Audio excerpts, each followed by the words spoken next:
Friends, ಇವಾಗ ನನ್ನ ಹತ್ರ 2 ವಾಟರ್ ಗ್ಲಾಸ್ ಇದೆ. ಒಂದು ಆರೋ ವಾಟ್ರು, ಇನ್ನೊಂದು ಡಿಸ್ಟಿಲ್ ವಾಟ್ರು. ನೋಡೋಕ್ಕೆ ನೋಡಿ, 2 ಕ್ರಿಸ್ಟಲ್ ಕ್ಲಿಯರ್ ಇದೆ. ಓಕೆ, ಏನೂ ಡಿಫ್ರೆನ್ಸ್ ಗೊತ್ತಾಗಲ್ಲ.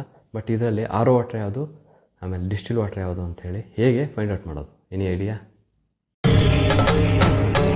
ಇದೆ? ಇಲ್ಲೊಂದು ಸಮಸ್ಯೆ ಖಂಡಿತ ಇದೆ. ಈ TDS ಮೀಟ್ರಿಂದ TDS ನೋಡಿದರೆ 2 ಗ್ಲಾಸ್ದು ನಿಮಗೆ ಎಕ್ಸಾಕ್ಟಾಗಿ ಗೊತ್ತಾಗುತ್ತೆ ಯಾವುದು ಆರೋ ವಾಟ್ರು ಮತ್ತು ಯಾವುದು ಡಿಸ್ಟಿಲ್ ವಾಟ್ರ್ ಅಂತ ಹೇಳ್ಬಿಟ್ಟು. ಇವಾಗ TDS ವ್ಯಾಲ್ಯೂನ ನೋಡೋಣ ಬನ್ನಿ.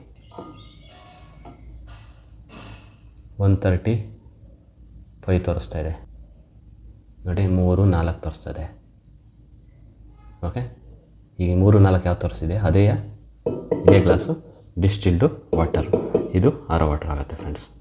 ಈ ಆರೋ ವಾಟ್ರಲ್ಲಿ 135 TDS ವ್ಯಾಲ್ಯೂ ತೋರ್ಸೋಕ್ಕೆ ಮುಖ್ಯ ಕಾರಣ ಅಂದರೆ ಇದರಲ್ಲಿರುವ ಮಿನರಲ್ಸು, ಕ್ಯಾಲ್ಶಿಯಮು, ಮೆಗ್ನೀಷಿಯಮು, ಈ ಥರ ಏನಿದೆ ಆ ಮಿನರಲ್ಸ್ ಇರೋದ್ರಿಂದ ಅದು 135 ತೋರಿಸ್ತಾ ಇದೆ.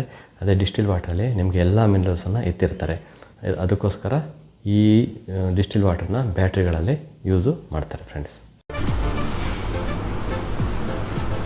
ಅಷ್ಟೇ.